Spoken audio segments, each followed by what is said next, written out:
8 parties où nous allons vous présenter notre expertise donc, sur ce sujet. Donc avant tout, quand même, qui sommes-nous? Donc, nous sommes Codagis Intégration, nous sommes une BU du groupe Codagis. Nous sommes intégrateurs de solutions à forte valeur ajoutée dans les domaines que sont l'ITSM, l'ITAM et l'ITOA. Nous sommes une équipe d'une vingtaine d'experts qui, depuis maintenant plus de 20 ans, exerçons notre savoir-faire dans ces domaines. Donc, notamment ces domaines, nous intervenons, je vous les laisse découvrir, nous intervenons dans tous les domaines liés au service IT, à la gestion du poste de travail, à la gestion technique des serveurs, la cartographie applicative, toute problématique utile, mais également de plus en plus sur des problématiques liées à la sécurité. Donc, autour de tous ces domaines d'intervention, bien évidemment, nous apportons du conseil avec nos experts que vous avez ici autour de cette table, en l'occurrence. Nous intégrons des solutions, alors des solutions que nous avons au catalogue, en l'occurrence aujourd'hui, celle de notre partenaire historique BMC Software. Nous formons les gens à ces solutions et nous assurons surtout le support des solutions que nous avons intégrées chez vous. Alors, pour la petite histoire, il y a un an, nous avons lancé une story de webinaire qui avait déjà eu du sens à l'époque, il y a un an maintenant, exactement, et encore plus aujourd'hui. Donc, ces stories s'articulaient autour de 4 axes. D'accord. Donc, le premier, très important, et vous allez le découvrir un petit peu plus loin, donc le digital workplace, donc comment offrir à l'utilisateur IT un environnement anytime, ce qu'on appelle anytime, anywhere, any device.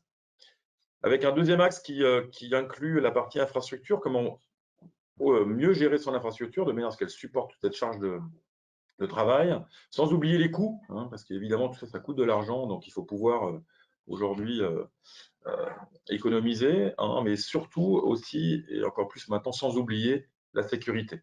Donc nous avons eu beaucoup de succès sur cette story, succès qui s'est transformé en de nombreux projets que nous avons menés donc, depuis un an chez nos clients. Donc le contexte, je pense que le contexte, vous le connaissez, un an après, on va dire que la pandémie finalement a renforcé ces 4 axes qu'on avait développés, en grande partie avec le télétravail. En effet, l'accroissement du nombre de personnes en télétravail aujourd'hui a déjà eu des fortes répercussions sur le support. Donc un appel croissant des appels au support sur le réseau aussi, sur le réseau. Aujourd'hui, on doit gérer beaucoup plus de personnes qui sont connectées en VPN. On doit gérer aussi une bande passante qui se sature par moment, des postes aussi sur Internet, et bien évidemment sur tout ça, sur l'infra, qui en période de pic souffre un petit peu. Alors maintenant, il ne faut pas oublier la sécurité. En effet, les entreprises, elles ont dû faire face à un nombre de personnes en télétravail, mais elles ont dû faire face à un nombre de personnes beaucoup plus important que prévu en télétravail. Donc, elles ont distribué des laptops, des portables, avec un minimum de sécurité à l'intérieur, comme si le poste restait dans le réseau de l'entreprise. Sauf qu'effectivement, ces postes-là sont partis chez les salariés avec ce type de configuration. Et on le voit aujourd'hui, à travers les projets que l'on mène, notamment sur cet aspect sécurité, et pour faire un petit focus sur le patch management, un poste, aujourd'hui, on ne gère pas le patch management de la même façon sur un poste qui est connecté sur le réseau de l'entreprise, sur le LAN, on va dire, pour caricaturer, ou qui est simplement connecté en VPN et qui est peut-être même juste connecté sur Internet. Et ces postes-là, ils ont été, ça c'est un constat, ils ont été vraiment les premières cibles des hackers. Placement d'un cheval de Troie, on se connecte, on place une bombe, et quand le poste arrive sur le réseau de l'entreprise, tout ça, ça se déclenche, et on le voit avec toutes les conséquences. Je pense que vous avez tous lu ou entendu parler de la multiplication des attaques ransomware qui sont passées donc, dans les sociétés de type privé ou public. Alors, ce qu'on va mettre en évidence pendant ce webinaire, alors, force de notre constat d'expérience depuis de longues dates et encore plus cette année, c'est la meilleure gouvernance en termes de gestion de patch, sur des postes, sur des serveurs, tout en s'appuyant sur la solution de notre partenaire éditeur BMC Software. Donc, je vais vous laisser découvrir tout ça avec, dans un premier temps, Laurent Roussel, à qui je vais redonner la main, qui va vous illustrer tout ça à travers déjà 2 exemples d'attaques, et ensuite Fabrice Postoraski qui rentrera peut-être un petit peu plus dans le détail de ce qu'on va vous présenter. Oui, Merci Jean-Christophe. Alors effectivement, on va parler patch management, on va parler sécurité.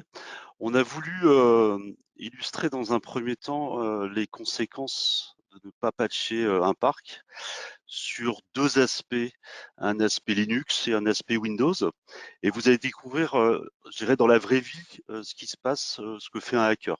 Alors, on a demandé à un de nos ingénieurs de la BU Digital Security, Codagis Digital Security, d'illustrer ça et de dire, ben voilà, sur un système Linux, sur un système Windows, comment les hackers s'y prennent. Alors, une première démonstration pour illustrer et mettre en avant justement l'importance de travailler au niveau des vulnérabilités et donc du patch management. C'est une faille très récente sur Linux qui s'appelle la faille sudo baron samdit, qui est une faille de type élévation de privilège et qui permet en fait à un utilisateur lambda de se connecter en tant que root, donc avoir la main sur l'ensemble du système, accès aux fichiers et autres, à partir d'un simple utilisateur. Donc c'est la première démonstration qu'on va vous présenter et je vais vous la commenter. Donc je m'appelle Daniel, donc je suis simple utilisateur de Linux et je vais prendre la main. Donc on voit bien que je m'appelle Daniel. Je vais essayer d'aller browser le système de fichiers de la machine Windows, Linux dans laquelle je me trouve et je vais utiliser un exploit qui va me permettre d'élever mon privilège et de me placer maintenant en route et de maintenant être en capacité, on le voit tout de suite, d'aller browser l'intégralité du système de fichiers tel qu'un utilisateur admin pourrait le faire sur Linux. Deuxième aspect, c'est voilà le même système patché. Donc avec, je suis toujours Daniel, je vais tenter d'utiliser l'exploit, d'abord d'aller browser, voir si je suis en capacité de le faire. J'ai les accès en tant que simple utilisateur me sont refusés et l'utilisation de l'exploit est alors impossible. Donc je suis toujours à ce moment-là en tant que Daniel, simple utilisateur. Donc première illustration, donc de capacité d'aller prendre la main sur un système Linux et d'aller browser, d'aller, je dirais, browser l'intégrité des fichiers.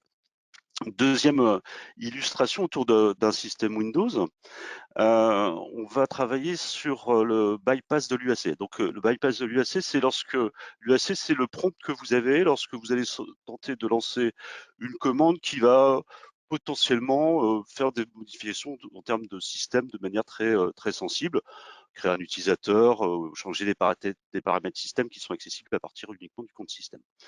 Donc l'idée ici, c'est, vous allez voir dans la démonstration, vous allez avoir deux consoles, une console sur votre droite qui est la console du hacker et une deuxième console qui est la console Windows, donc le système cible, auquel l'utilisateur, enfin le hacker va accéder et va aller créer un utilisateur de type admin qui aura donc tous les droits sur le poste de travail.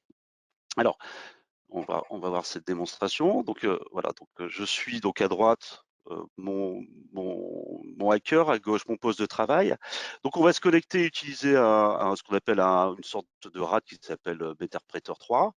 Donc, voilà, on va le lancer et on va à ce moment-là se connecter sur la machine en tant que système. Donc pour l'instant, je suis encore en Daniel. Donc je me connecte à ce moment-là. On voit ici, on utilise l'exploit qui va bypasser l'UAC. Voilà, donc il va s'exécuter. Donc là, on va en fait faire en sorte que le prompt n'apparaisse plus. Et puis donc là, on se connecte en tant qu'admin. Voilà. Et donc l'idée ensuite, c'est de créer à distance un administrateur. Donc là, je suis toujours en Daniel. Je vais faire l'élévation de privilèges, je me mets en système. Donc là, voilà, je suis bien en système. Je vais d'abord lancer le CMD sans qu'il y ait de prompt pour l'utilisateur. Donc on voit bien le -H qui est le hide. Donc voilà.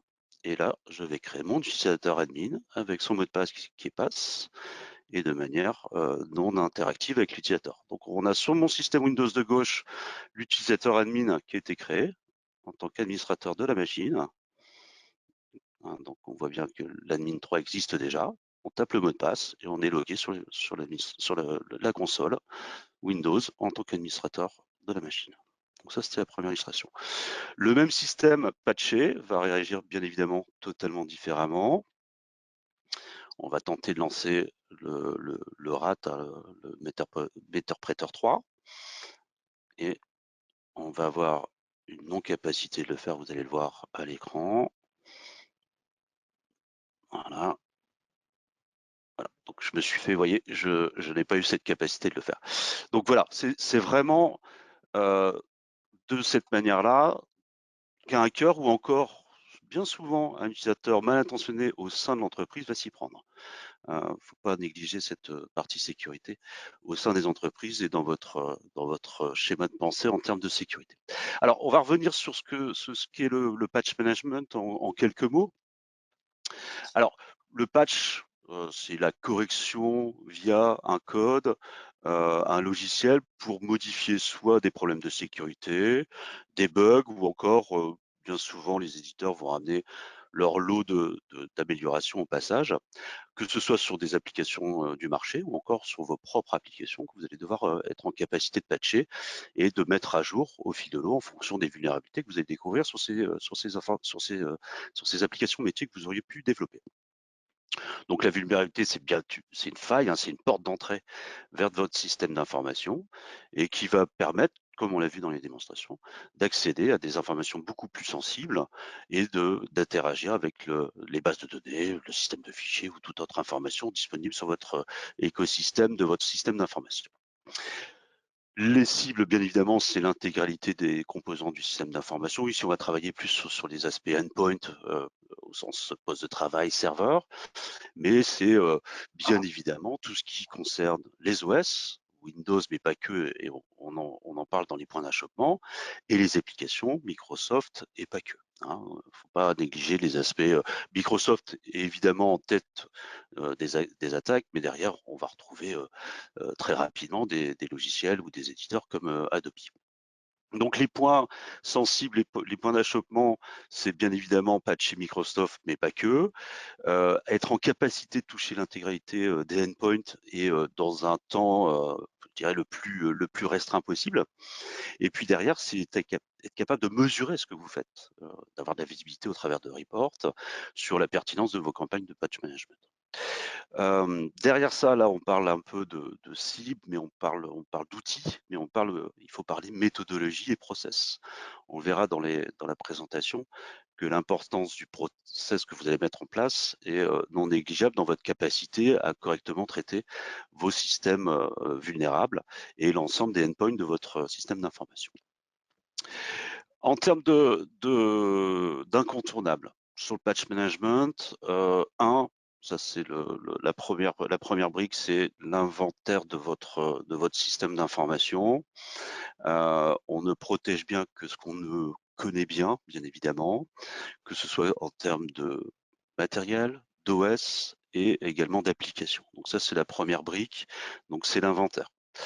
Deuxième brique incontournable, c'est la partie veille. Alors, sur différents aspects.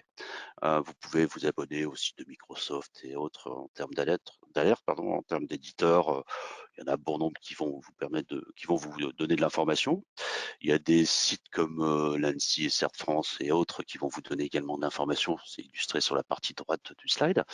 Et non négligeable dans votre approche et dans votre veille, c'est la partie réseau. Il faut savoir que les RSSI sont connectés entre eux, se passent les bonnes infos quant aux vulnérabilités ou les meilleures pratiques autour de la rémédiation de ces failles qui ont été créées au niveau des systèmes d'information. Dans les incontournables, tout à l'heure on parlait process. C'est là où effectivement il y a vraiment un gros travail à faire et on peut vous accompagner bien évidemment sur ces sujets.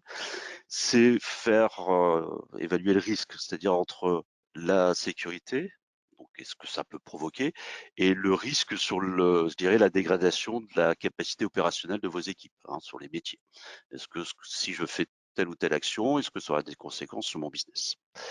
Donc vous allez analyser, vous allez prioriser les tâches en termes de patch et évaluer bien évidemment l'impact.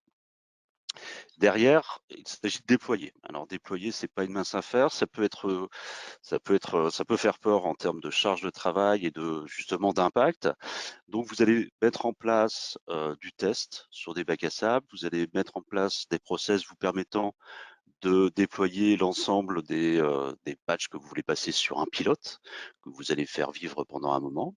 Et puis derrière, vous devez avoir une capacité, vous devez déployer sur la production, soit par groupe de population, soit sur la globalité du parc en fonction de la, je dirais, de la méthodologie que vous allez entreprendre.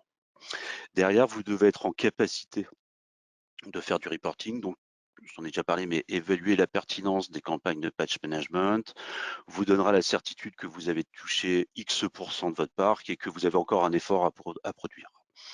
Ce reporting sert à justement évaluer et puis également à fournir des rapports de conformité, soit à des organismes qui vous le demandent ou encore à votre RSSI. Tout ceci en n'oubliant pas d'avoir en permanence une analyse et une amélioration en continu de vos process pour affiner les outils, les process et la performance de vos campagnes de patch management. Donc voilà, sur les incontournables, on souhaitait revenir, il n'y a pas que l'outillage, il n'y a pas que la veille, mais il y a également les process et on vous accompagne dans ce sens-là. Alors, petit constat avant de passer sur quelques cas d'usage et les outils.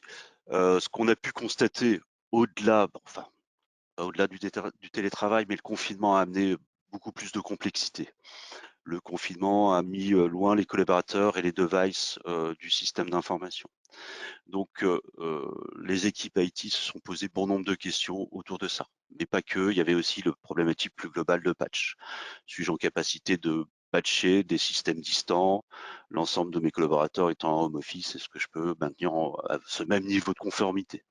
Est-ce que je peux continuer à patcher mes systèmes Microsoft et autres? Voilà, ça c'est les vraies questions. Si mon utilisateur n'est pas connecté en VPN, sera-t-il également touché par mes campagnes de patch management? Voilà. Et puis derrière, toujours pareil, sans ce support de proximité que vous aviez l'habitude de porter à vos utilisateurs, comment éviter au maximum les effets de bord pour vos collaborateurs qui sont distants et qui sont tous à la maison. On n'oublie pas tout ça, enfin dans toutes ces réflexions, on parle beaucoup de poste de travail, mais on n'oublie pas les serveurs. Comment découvrir mes serveurs? Comment les patcher, hein? Toujours pareil, on va travailler sur des process. Et puis, au-delà de ces aspects home office, on a constaté depuis l'arrivée de Windows 10 au 365 beaucoup de questionnements autour de ça. C'est comment je peux, de manière efficace, sans avoir des effets de bord non attendus, patcher mes systèmes Windows avec, vous savez, Windows 10 apporte quelquefois des mises à jour qui sont assez volumineuses, voire très volumineuses. Comment je vais apporter ça à mon utilisateur qui est à la maison ou pas lui apporter justement. Et puis, même question autour de O365 pour avoir toujours un minimum d'impact et je dirais de non-disponibilité du système d'information suite à des campagnes de patch management. Alors, ça, c'est toutes les questions que nos clients se posent. Justement, en parlant de clients, quelques clients qu'on va illustrer avec Jean-Christophe, qui sont assez typiques de ce qu'on a pu rencontrer ces derniers mois ou ces dernières années. C'est exemple un conseil départemental qui est arrivé vers nous suite au confinement, en disant voilà, on a mis 3500 collaborateurs à la maison. Donc ça pose bien évidemment des problèmes de matériel, de bande passante, de réseau, de firewall, ça c'est une chose. Et derrière, ils se sont aussi posé la question sur mon endpoint, comment je vais continuer à faire en sorte qu'il reste conforme par rapport à mes règles de sécurité. Donc on les a accompagnés à la fois sur la méthodologie, mais également sur la mise en place d'une architecture, on en parlera tout à l'heure avec Fabrice, d'une architecture capable de toucher l'ensemble des postes de travail, qu'ils soient au bureau ou à la maison. Donc ça, c'est des questions vraiment, et c'est vraiment, bon, c'est un cas typique, mais on en a eu tellement pendant cette phase, il y a à peu près un an, moins un jour, on est le 16, je crois, c'était le, le 17 mars. Donc voilà, donc conseil départemental vraiment typique par rapport à justement cette phase de confinement où tout le monde est à la maison. Deuxième cas, sur des volumes beaucoup plus faibles, avec une question autour de Windows 10 au 365 ou un client dans le retail, entre 800 et 1000 postes de travail, extrêmement répartis, hein, on l'imagine sur des magasins, a voulu mettre à jour c'est Windows 7 vers Windows 10, on les a accompagnés dans ce sens-là, et derrière on les a accompagnés également sur toute la stratégie autour de la mise à jour de Windows 10 et au 365. Combien de mises à jour par an, quels sont les effets de bord, quelles sont les méthodologies et les process à suivre pour s'assurer que mon poste de travail qui est dans un magasin où j'ai pas forcément un support de proximité dans l'immédiat, sera totalement, je dirais, constant dans son utilisation. Et on a justement travaillé sur autour le patch management Windows 10 au 365 pour court-circuiter et manager et bien maîtriser ces mises à jour. Dernier cas avec Jean-Christophe, s'il te plaît. Oui.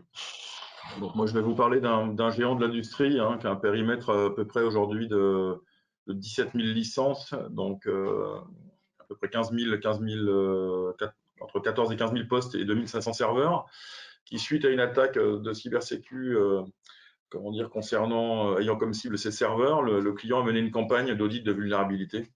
Et le constat a été édifiant, c'est qu'il voilà, il s'est retrouvé à peu près avec 20 failles critiques par serveur. Donc je vous laisse faire le compte, 20 multiplié par 2500.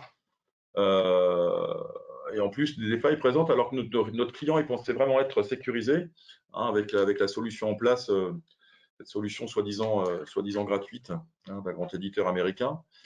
Voilà, donc ce client, comme nous avons déployé la solution de BMC Software sur ses postes de travail, il nous a demandé de l'accompagner dans le déploiement de la solution donc sur son parc serveur. Un parc serveur qui se répartit sur 4 grandes plaques géographiques, mais surtout de l'accompagner dans la mise en place voilà, de la meilleure gouvernance, en prenant en compte des aspects qu'on n'a pas forcément sur des postes de travail. Typiquement, est-ce que voilà, prendre en compte le fait qu'un serveur soit un serveur de production ou pas forcément production, peut-être juste un serveur bureautique.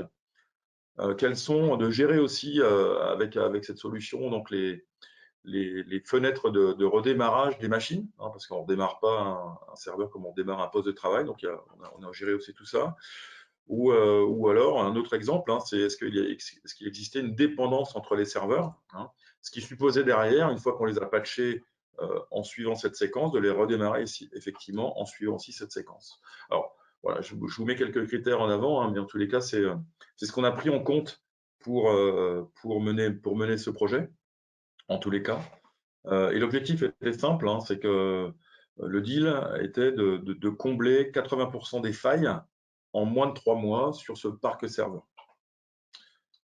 Alors, on a fait super fort, c'est qu'on l'a fait en moins de 2 mois, en 1 mois et demi exactement. On a non pas comblé 80%, mais 90% des failles, avec notre méthode, avec l'outil. Tout ça pour avoir les félicitations du jury. Et voilà, ce cas d'exemple est vraiment typique de ce qu'on peut rencontrer aujourd'hui. On pense être sécurisé, sauf qu'aujourd'hui, si on pense juste l'être, c'est pas forcément qu'on l'est. Donc là, on peut vous accompagner aussi sur cette méthodologie. Très bien, merci Jean-Christophe. Alors, on va parler avec Fabrice des outils, justement. On a parlé, on a fait le point sur. Excusez-moi, j'ai fait une petite erreur. On a fait le point sur les sujets patch. On a fait le point sur la méthodologie. Maintenant, Fabrice va illustrer avec les outils que nous pouvons mettre en place chez nos clients. Très bien, bonjour à tous. Fabrice, mon consultant chez Codagis Intégration. Alors, effectivement, moi, je vais vous parler des outils et notamment de la solution de BMC Software. Mais avant ça, en fait, je vais vous parler, on va revenir 2 secondes montré par les utilisateurs et surtout par les équipes informatiques. Comme l'a dit déjà, en fait, l'ont dit Jean-Christophe et Laure, il y a de plus en plus de télétravailleurs et ça induit une surcharge des réseaux VPN. Ça, c'est un premier constat. Donc, parfois, donc, il faut gérer dans l'urgence pour les équipes informatiques. On a remarqué également que l'usage professionnel et l'usage personnel se confondent et donc il est de plus en plus difficile de maîtriser la conformité des postes de travail. On s'aperçoit également que les utilisateurs ne redémarrent pas suffisamment souvent les postes et ça nous pose un vrai problème en termes de patching, puisqu'en fait l'installation d'un patch n'est effective que si, souvent n'est effective que si le poste a redémarré. Et puis on s'est aperçu aussi que lors du premier confinement, les portables ont été affectés en fait aux utilisateurs de manière pas suffisamment sécurisée, en tout cas avec des difficultés en fait pour pouvoir les patcher et même parfois avec un antivirus qu'on a du mal à maîtriser en fait pour savoir s'il est actif, à jour, etc. Donc ça induit parfois des retours dangereux en fait des utilisateurs sur le réseau de l'entreprise. Quand le confinement c'est terminé, en fait, enfin le premier, je parle, des utilisateurs sont revenus, ils présentaient des vulnérabilités, ils ont pu, dans certains cas, contaminer en fait d'autres postes en fait sur le réseau de l'entreprise, et donc parce que par absence en fait de patching en fait lorsqu'ils étaient en télétravail. Et puis enfin, une vraie difficulté aussi technique, c'est que les utilisateurs ne lancent pas toujours leur VPN parce que soit ils ont leur messagerie et leur suite bureautique dans le cloud, donc ils n'ont pas forcément besoin du VPN pour travailler. Et dans ces conditions-là, en fait, il est plus difficile également de les patcher.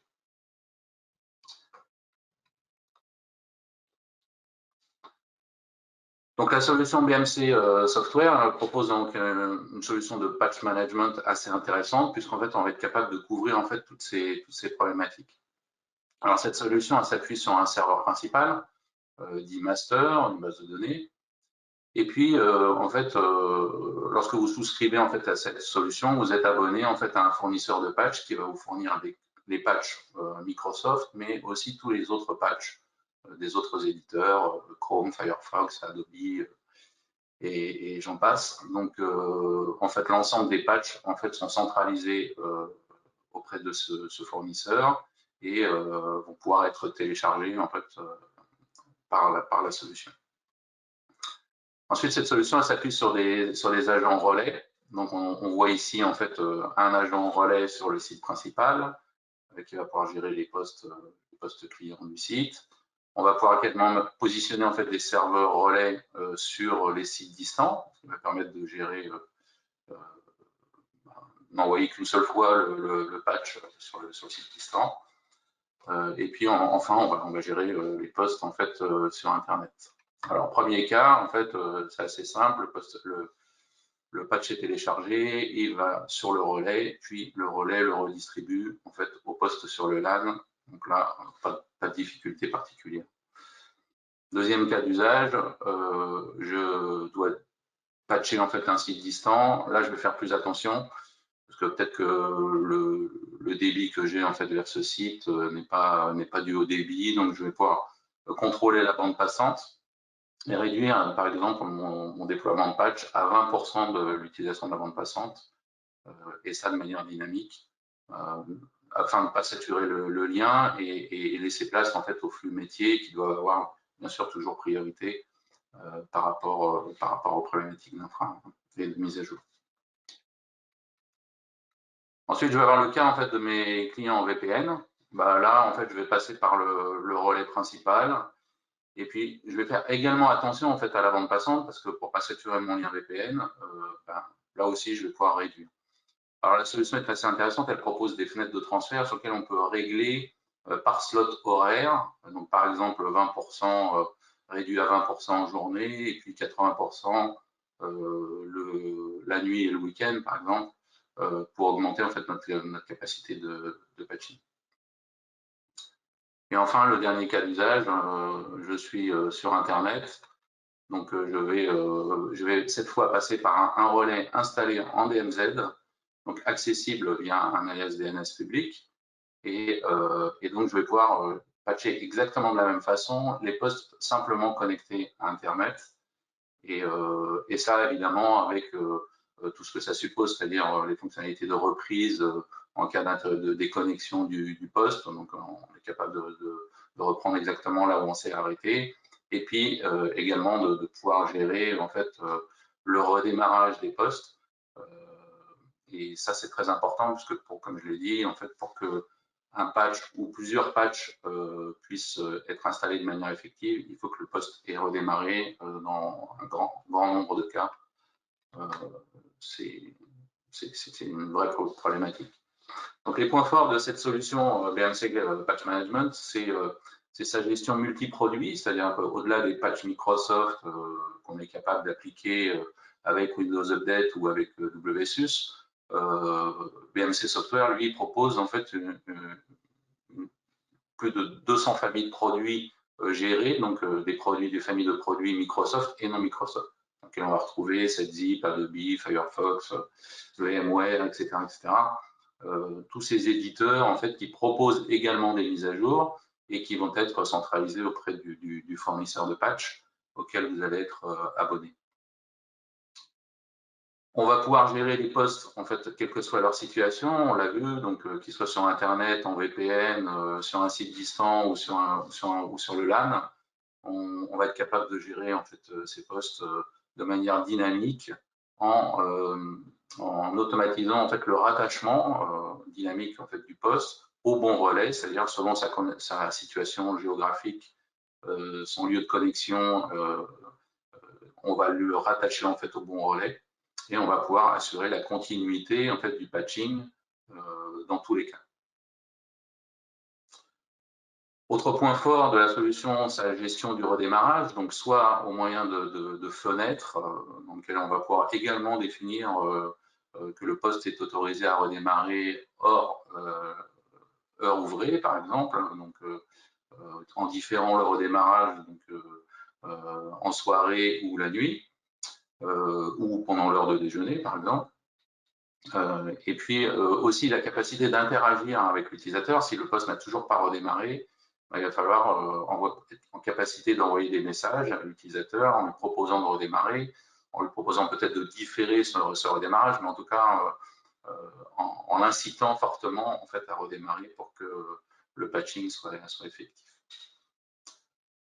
On va bénéficier aussi de stratégies de déploiement. Donc ça permet aux équipes informatiques de décharger d'énormément de tâches, puisque ces stratégies, c'est un système entièrement automatisé dans lequel on va définir les familles de produits qu'on veut patcher, la sévérité du patch et le planning appliqué.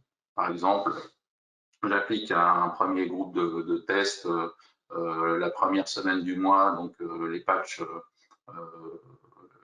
et dans la seconde semaine, je vais patcher en fait un groupe pilote et puis la troisième semaine, je vais généraliser en fait mon déploiement.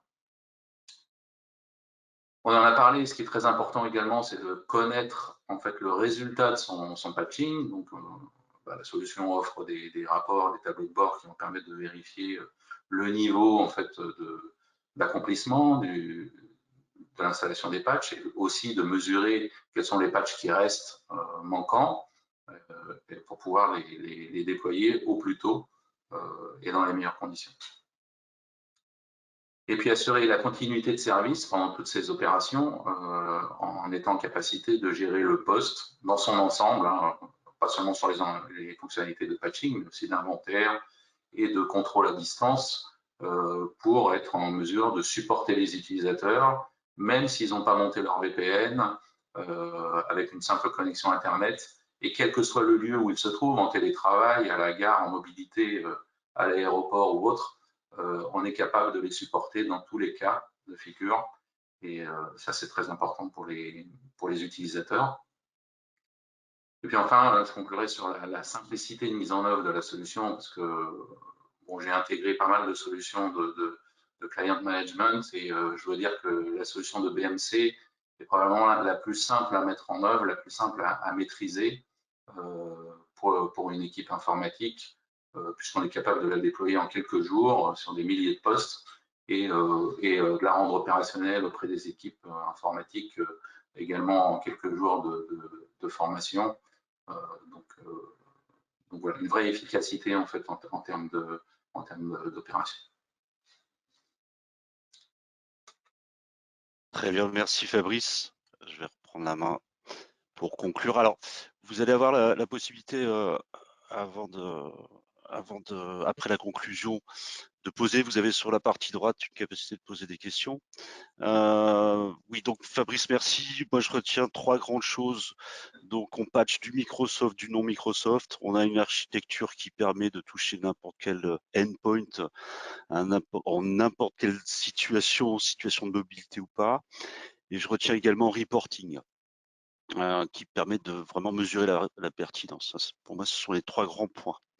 En amont de ça, on a bien identifié les points importants type inventaire, veille technologie, méthodo et amélioration continue qui vont faire que votre process de patch sera efficace et continuera à s'améliorer. Hein. Il y a vraiment cette notion d'amélioration continue à prendre en compte. Se mesurer, s'auto-évaluer, se mesurer par rapport aux standards du marché. Et l'ensemble de ces briques, que ce soit des briques méthodo, veille ou encore outils, vont vous amener différents bénéfices de sécurité. Bien évidemment, on l'a constaté ensemble, qu'au niveau du endpoint, il y a deux grandes choses qui sont importantes en termes de sécurité du endpoint, quelle que soit sa nature, un endpoint étant un serveur, un mobile ou encore un poste de travail. C'est un antivirus type nouvelle génération. Deux, du patch management. Ce sont les deux briques qui permettront d'avoir une continuité de service et d'avoir un minimum d'interruption de vos endpoints. Tout cela, bien évidemment, va participer à la conformité et au maintien en conformité de vos devices avec une capacité de toucher lors des campagnes de patch management dans une période la plus courte possible. Et il faut vraiment c'est aussi quelquefois une course contre la montre. On anticipe, c'est-à-dire que grâce à ces outils, ces méthodos, on va être en capacité de déployer avant d'être dans l'obligation de courir après, donc l'obligation de remédier. On sait, vous avez sûrement déjà vécu ce genre de choses. Et il est toujours difficile de venir après la bataille et c'est beaucoup plus onéreux en temps, en énergie et donc en impact business que d'être proactif sur ces sujets-là. On revient également sur les bénéfices du patch management, c'est de la conformité par rapport à des réglementations, par rapport à des axes que vont vous imposer vos RSSI. Et le reporting est vraiment une chose qui va vous aider également dans l'amélioration de vos process et de votre sécurité. Et puis tout cela, quand on se lance avec toutes les briques, méthodos, outillage, vous allez disposer d'une véritable machine de guerre pour aller patcher l'ensemble de votre parc et d'industrialiser les aspects patch management. Hein. On a vu ce process, on est dans un mode d'industrialisation que vous allez affiner avec le temps et qui vont vous permettre d'arriver à une efficacité sur le sujet qui sera vraiment difficile d'atteindre avec peu d'outillage ou peu de méthodes. Voilà les grands bénéfices. Je vais revenir à la fois sur les aspects techniques, mais également sur ces aspects purement bénéfices qui vont, bien évidemment, on est toujours sur le mot à retenir, c'est aussi continuité, hein, minimiser les impacts sur votre business et sur, bien évidemment, la rentabilité de vos structures. Donc voilà, c'était un peu ce que je voulais rajouter en conclusion. Dernier slide, Laurent. Toutes nos coordonnées pour pouvoir nous contacter. Hein, donc voilà, ben merci beaucoup, à très bientôt et je vous souhaite une bonne journée. À bientôt. Merci, au revoir. Merci à tous. Au revoir.